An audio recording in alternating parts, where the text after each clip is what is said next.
மாத்திக்கோங்க. இந்த உலகம் உங்களை பழைய மாதிரி பார்க்க ஏங்கணும். இந்த பையன் போலவே இவருடைய பவர்ஃபுல் ஸ்டோரி இப்ப நீங்க கேப்பீங்க.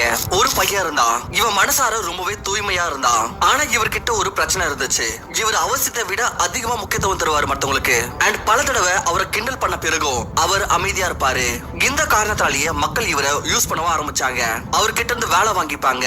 அண்ட் ஒரு வாட்டி அவர்கிட்ட இருந்து வேலை நடந்துருச்சுன்னா அண்ட் திரும்ப அவனை என்னன்னு கேட்கறது கூட கிடையாது. இந்த பையன் மத்தவங்களுக்காக ராத்திரியோ பகலமா பைத்தியமா இருந்தான். ஆனா இதுக்கு பதிலாக மத்தவங்களுக்கு இந்த பையன் இருக்கிறானோ இல்லையோ அத குறித்து எந்த ஒரு கவலையும் இல்ல.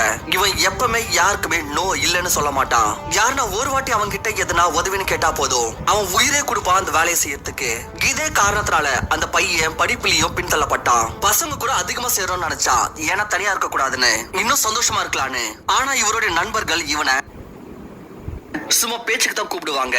அவங்கள பொறுத்த வரைக்கும் இவன் இருந்தாலும் சரி இல்லனாலும் சரி. இதே போல இந்த சம்பவம் தொடர்ந்து பல மாதங்களுக்கு போயிட்டு இருந்தது. இப்ப கொஞ்சம் கொஞ்சமா இவனை இந்த விஷயத்தை குறித்து உணர ஆரம்பிச்சான். மக்கள் வெறும் அவனை அவங்களுடைய வேலைக்காக மட்டும் தான் யூஸ் பண்ணிக்கிறாங்க. ஒரு வாட்டி அவங்களுக்கு வேண்டியது கிடைச்சிருச்சுன்னா அப்புறம் இவனை என்னன்னு கூட கேட்கறது இல்ல. இந்த விஷயம் அந்த பையனை உலுக்கிச்சு. ஆனா அந்த பையன் இந்த சேம் விஷயத்த திரும்பவும் பண்ணான். திரும்பவும் அந்த ஆட்கள் கிட்டே போனான். அப்படி யாரும் இவன் சொல்லத்தை கேட்டாலும் பதில்னு ஒண்ணுமே சொல்ல மாட்டாங்க. அண்ட் இதனால இவரோட கவனம் இவரோட படிப்புலயும் இல்ல, இவரோட எந்த ஒரு வேலையிலயும் இல்ல. உண்மையில இந்த பையன் இந்த 4 பேர்கள், இந்த 4 நண்பருக்கு இடையே ரொம்ப கட்டாயமா உள்ள நுழையணும்னு நினைச்சான். யார் இவங்க கூட இருக்கவே விருப்பப்படலையோ எப்படியாச்சும் அவங்க கூட ஒன்னா சேர்ந்துடணும்னு முயற்சி பண்ணான். ஆனா போதும், இப்ப எல்லாமே முடிஞ்சிருச்சு. கடைசியா இவன் முழுமையா இதை உணர்ந்தான். இவன் இந்த உலகத்துல வெறும் ஒரு வேடிக்கையா தான் இருந்திருக்கானு. இவன் இருக்கிறதுக்கும் ஒரு அர்த்தம் இல்ல, இவனுக்குன்ற ஒரு மதிப்பும் கிடையாது. இப்ப அவனுக்கு ரொம்பவே கஷ்டமா இருக்குது. அவனோட இதயமே உடைஞ்சிருச்சு. அவன் தனியா ரூம்குள்ள கதவை மூடிக்கிட்டு அழுதான். ஆனா அடுத்த நாள்ல இருந்து இவன் எல்லாத்தையும் மாத்தணும்னு முடிவெடுத்தான். இப்போ அவனுக்கு இந்த உலகத்துல ஒரு வேடிக்கையானவனா இருக்க கூடாது, ஒரு பெரிய ஆளா ஆகணும். நான் அவ்வளவு சீப்பா இருக்க வேணாம்னு நினைச்சான். யாருமே என்ன அவ்வளவு ஈஸியா யூஸ் பண்ண கூடாது. பதிலா அவன் எந்த அளவுக்கு உயர்ந்தவனா ஆகணும்னு விரும்பினானா மத்தவங்க அவனை யூஸ் பண்ணணும்னு நினைக்கிறதுக்கு முன்னாடி அவங்களுக்கு அவங்களோட ஸ்டேட்டஸ் என்னன்றத ஞாபகத்துக்கு வரணும். அவங்க அவங்களோட நிலை என்னன்றத புரிஞ்சுக்கணும். இவனோட முடிவு சர்ச்சையா இருந்துச்சு. ஆனா இது ஒரு ஆரம்பம் தான். ஆரம்பத்துல இவ்வளவு தைரியத்தை காமிக்கிறது, இவ்வளவு எதிர்ப்பை காமிக்கிறது இவனுக்கு கொஞ்சம் கஷ்டமா இருந்துச்சு. ஆனா அவன் செஞ்சான். இந்த வாட்டி அவன் இந்த உலகத்துக்கு ஏன் வந்திருக்கான்ற நோக்கத்தை எல்லாருக்கும் காமிக்க ஒரு கடினமான முடிவு எடுத்தான். இப்ப அவன் மக்களிடையே அவனை அதிகமா காமிச்சுக்கிறத கம்மி பண்ணிட்டான். அந்த 4 பேர் இடையே எப்போ ஒரு சமயத்துல இவன் இருக்கிறதுக்கான ஒரு அர்த்தமே இல்லாம இருந்துச்சோ இப்ப அவங்களுக்கு இது ஒரு குறை மாதிரி தெரிய ஆரம்பிச்சது. ஆனா இவன் வெறும் அவனோட படிப்பு, அவனோட வேலை மீது மட்டுமே ஒர்க் பண்ணிட்டு இருந்தான். போனை கையில எடுக்கிறத நிறுத்திட்டான். ஏன்னா அவனோட கவனம் செதறக்கூடாதுன்னு. இப்ப அவன் முழுசா மாறிட்டான். இப்ப அவன் கிட்ட யாருன்னா எதனா ஒரு வேலை சொன்னா இவன் முதல்ல அவன் வேலைகளை பாப்பான். அப்படி இவனுக்கு முன்னாடி இருந்த எதனா ஒரு பொறுப்புகள் இருந்துச்சுன்னா அப்ப ஸ்ட்ரைட்டா மூஞ்சதற்கவே அவன் மாட்டேன்னு சொல்லிடுவான். இப்ப அவன் எந்த ஒரு தவறுகளும் செய்யறது இல்ல. இப்ப இவனோட திசை என்னன்றது இவனுக்கு தெரியும். இவனோட வேகத்தை அதிகரிச்சுக்கிட்டான். இவன் அவனையே அவனோட எல்லா வேலையிலயும் எல்லா சப்ஜெக்ட்ல பெர்ஃபெக்ட் பண்ணிக்கிட்டான். முன்னாடி அவனுக்கு வெறும் பாஸ் ஆகிறதுக்கான மார்க்கே போதுமா இருந்துச்சு. இப்போ 80% மதிப்பு எடுத்த பிறகு இவனுக்கு சந்தோஷம் கிடைக்கல. இவனோட மனசும் மைண்டும் இவன் என்ன சொல்றானோ அது கேட்டு நடக்க ஆரம்பிச்சது.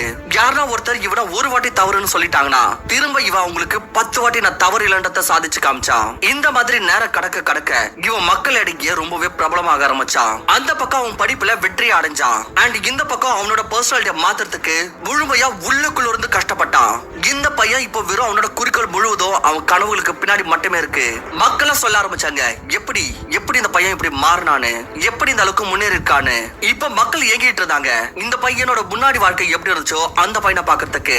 இவனோட ப்ரிப்பரேஷனுக்கு இவன் ஹார்ட் ஒர்க் பண்ணான். புத்திசாலித்தனமா அவனோட கனவை நிறைவேற்றினான். இன்கம் டாக்ஸ் டிபார்ட்மெண்டோட அசிஸ்டன்ட், பிறகு கமிஷனர் ஆகனான். அண்ட் இன்னைக்கு சமயத்துல இவரோட சொந்தக்காரங்க முன்னாடி இவனை பிளாக் பண்ணி வச்சிருந்தாங்க. இப்ப இவனோட காலுக்காக வெயிட் பண்ணிட்டு இருக்காங்க. ஃப்ரெண்ட்ஸ், இது ஒரு பையனோட உண்மையான கதை. இந்த உலகம் முன்னாடி அவனை நிராகரிச்சிச்சு. அண்ட் இன்னைக்கு இவனோட காலை பிடிக்கவும் தயாரா இருக்கு. மாற்றங்கள் சாத்தியம். வெறும் மனசுல அந்த ஃபயர் மட்டும் வரணும். எனக்கு முழுமையா நம்பிக்கை இருக்கு. இந்த பையனோட கதையை 3% கண்டிப்பா அவரோட வாழ்க்கை கூட ரிலேட் பண்ண முடியும். ஏன்னா இன்னைக்கு 1 பகுதி மக்கள் சிரமப்படுறாங்க. நாங்க கிட்ட வெறும் இதை மட்டும் சொல்லிக்க விரும்புறேன். உங்களையே இந்த அளவுக்கு மாத்திக்கோங்க. சோ தட் மக்கள் ஏங்கணும் உங்களை பழைய மாதிரி பாக்குறதுக்கு. மாற்றங்கள் ஒரே நாள்ல பயப்படாது. ஆனா நீங்க தினந்தோறும் தொடர்ந்துகிட்டே இருந்தீங்கன்னா கொஞ்சம் கொஞ்சமா ஆனா ஒரு நாள் நீங்க கண்டிப்பா மாறிடுவீங்க. இனில இருந்து குறைஞ்சபட்சம் 100 மடங்கு பெட்டர் ஆயிடுவீங்க. அண்ட் இதுக்காக நான் இந்த சேனல்லையே உங்களுக்காகவே ஒரு வீடியோ போட்டிருக்கேன், 365 டேஸ் சேலஞ்ச். அதை கண்டிப்பா பாருங்க. அப்படி இந்த கதை உங்களுக்குள்ள ஒரு ஃபயர் எடுத்துட்டு வந்துச்சுன்னா, எதனா செய்யணும் எதனா மாறணும்ன்ற குறிக்கோள் உங்களுக்குள்ள எடுத்துட்டு வந்துருச்சுன்னா, அப்ப இந்த வீடியோவை ஒரு லைக் கண்டிப்பா கொடுங்க. அண்ட் கூடவே இந்த மாதிரி இன்னும் செமையான வீடியோஸ் பார்க்கிறதுக்கு உடனே நம்மளோட சேனலுக்கு சப்ஸ்கிரைப் பண்ணிட்டு பெல் ஐகானை பிரஸ் பண்ணிக்கோங்க. நான் உங்களை இன்னொரு நல்ல வீடியோல பாக்குறேன்.